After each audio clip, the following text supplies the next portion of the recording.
Gajpura block अंतर्गत रेकुटिया कुशलेश्वर आंचलिक महाविद्यालय नुआ उच्च शिक्षा अर्थ और साजीवनी बाधक छात्रवृत्ति हेब सहायक कार्यक्रम अनुष्ठित हो जाइछि।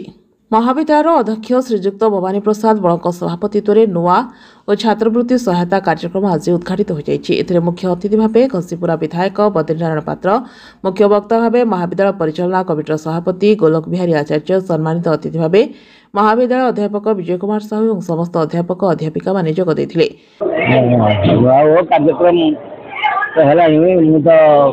केते दिन पर साइंपुल गतकाली घटना काली ठाकुराणी महाविद्यालय रही आज कुशलेश्वर आंचलिक महाविद्यालय ये कार्यक्रम चली डिग्री विंगर पिला आज नुआ और छात्रवृत्ति प्रदान कर उपलक्षे सभा है।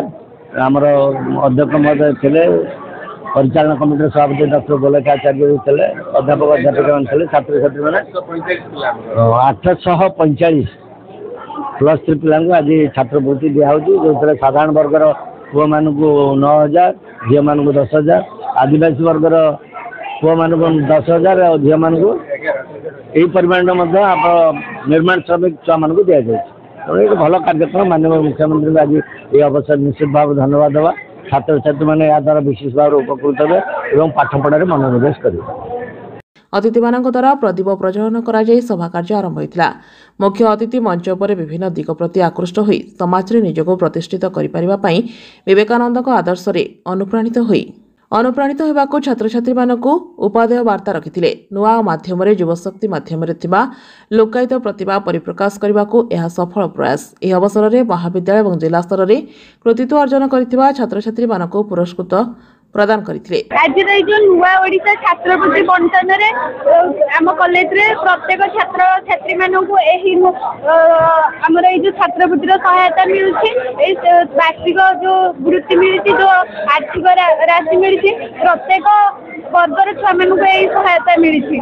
पुओ झियो समस्त एही वृत्ति रे माने उपयोग करिके तांकर आगामी भविष्य को साकार करिवे आ तांकर प्रत्येक क्षेत्र रे मध्य आगु को अग्रगति करेंगे।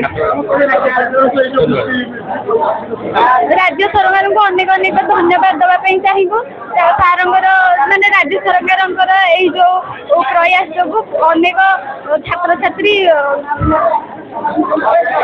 उपकृत हेबे। मुख्यमंत्री छात्रवृत्ति योजना रे कुशलेश्वर आंचलिक महाविद्यालय 845 जन छात्र छात्री वृत्ति पाइबाकू योग्य विवेचित होइतिबारु मान्यवर मुख्यमंत्री को कॉलेज पक्षरु कृतज्ञता ज्ञापन करा जायथिला। महाविद्यालय समस्त अध्यापक अध्यापिका कर्मचारी उपस्थित रही परिचालन रे सक्रिय सहयोग करथिले।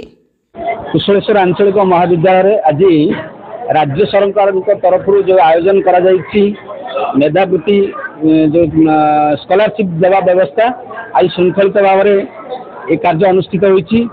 आम घसीपुरा निर्वाचन मंडल विधायक प्रोफेसर बद्रीनारायण पात्र महोदय मुख्य अतिथि भाव में आसी छात्र छात्री मानक दिग्दर्शन देवा संगे संगे ये कार्यक्रम को उद्घाटन करिसेंती एवं भावुची ओडिशा सरकार ये जो व्यवस्था निश्चित भाव में छात्र छात्री मानकर विकास क्षेत्र में सर्वांगीन उन्नति क्षेत्र में निश्चित सहायक हेब और छात्र छात्री माने भविष्य में जड़े जड़े भल मनुष्य हे सुनागरिक हे। तेणु राज्य सरकार कार्यक्रम को मु अत्यंत प्रशंसा करुच्ची एवं स्वागत करुच्ची एवं भविष्य में छात्र मैंने निश्चित भाव में ये अनुष्ठान समाजर देशर निश्चित ना रखिए सुनाम अर्जन करेंगे।